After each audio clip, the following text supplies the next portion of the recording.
Something I stumbled across on your Instagram page. One of the most amazing things I've seen in tour technology is you made the hood microwave.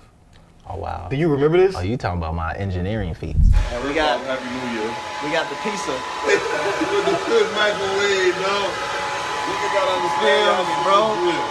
You feel me, bro? You know what I'm saying? You feel me, bro? Look at that. All 2019. Good microwave, right there. You were your engineering feats. You were a builder, nigga. Yeah, Do you remember yeah, this? I remember It that. was. I'm gonna Master. describe it for the viewing audience because we probably gonna put a clip of it in there, whatever. But it was a pizza box with a blow dryer mounted on top of it, balanced on a cup and another cup, and the blow dryer was heating the pizza. It was like a pizza oven. This shit was.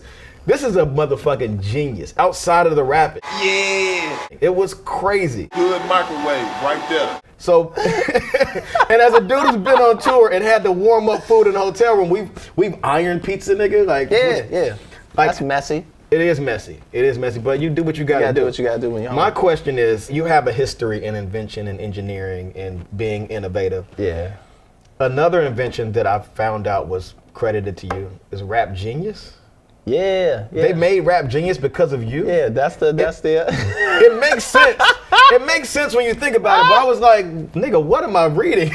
yeah, that was the thing. I remember this one. It was when it kind of just first started. It was bubbling to the point where the labels were paying attention. Yeah. And I remember the kid who started it came up to Atlantic. Shout out to my man Busy, and we had a meeting. He was like, "Yo, you know, we started Rap Genius to break down your lyrics." And I was like, "Okay, can I have some money?" But I think part of it is they did it to just break down all types of dense text. Yeah. You know, so I think it was like some literature in there, maybe some other pieces and parts, because it wasn't just rap. Right. It was like other like whatever people would come Poetry in and kinda genius and all annotate. types of shit. Yeah. But that's the story, and I'm sticking to it. So Listen. till somebody prove me wrong, and the homie rest in peace, he passed away. So there's nobody to refute. Nobody to refute. And only witnesses to be like, yeah, that's what happened. Like that's Well, what dude said. I'm like, a "All right, witness. cool." It's been documented. We got 3 cameras. It's Bada a fact. bing. He is the Rap Genius. And speaking of being a genius, you are a Saybrook Fellow at Yale Yeah. and part of MIT's CAST program, which is Center for Art, Science, and Technology. Yeah. Rap has been used as an educational tool for a very long time, either purposefully or inadvertently. You learn a lot of shit from rap music, or teachers might put some information in the song. Yeah. My question is, what do you feel like is being gained from teaching rap inside of a classroom setting as like an art form?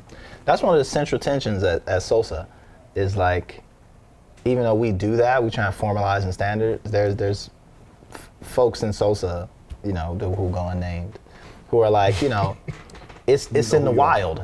You know, it's in the wild. It's a thing that's learned in the wild, right? And to perfect it and to master it, it's in the wild.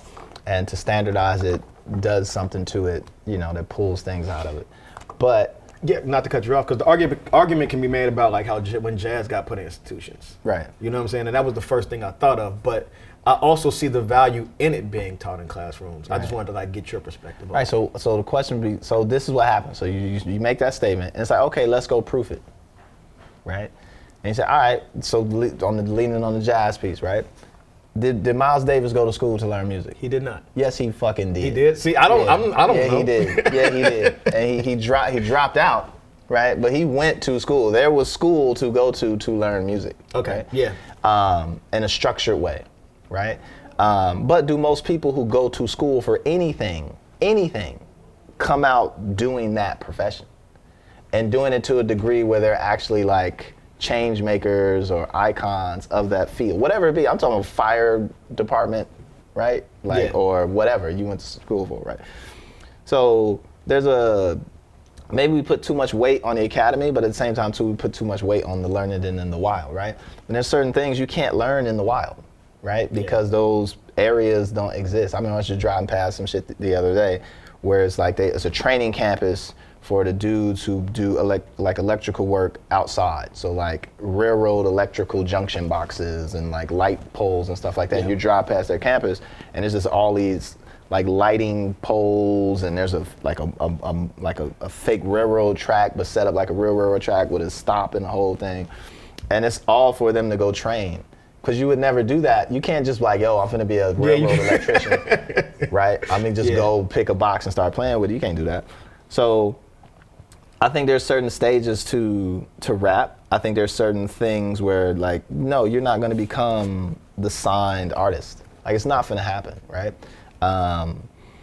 But in that also, that was so much of just a commercial goal. So Sosa is not commercially oriented at all. Like, we don't care about your commercial career, your commercial successes, whatever.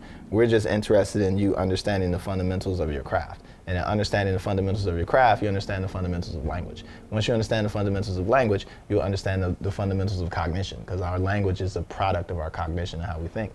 Once you start to understand cognition, you can understand the human brain, human psychology, all these other pieces. You become you open up windows to the world, right? So now when you go become whatever you're gonna be, and you just rap on the side, but you're prepared in a different way, like, you understand the human capacity, you understand the human moment, you understand why people synergize, why people separate, hopefully in a way more informed way than somebody who doesn't have that type of training, right? Yeah. And those things you have to learn in a structured way. You're not going to learn linguistics on the fly, right? This is true. And I would make the statement, I'm getting in my diatribe now and I'll land though, you can't, there is no such thing as the wild.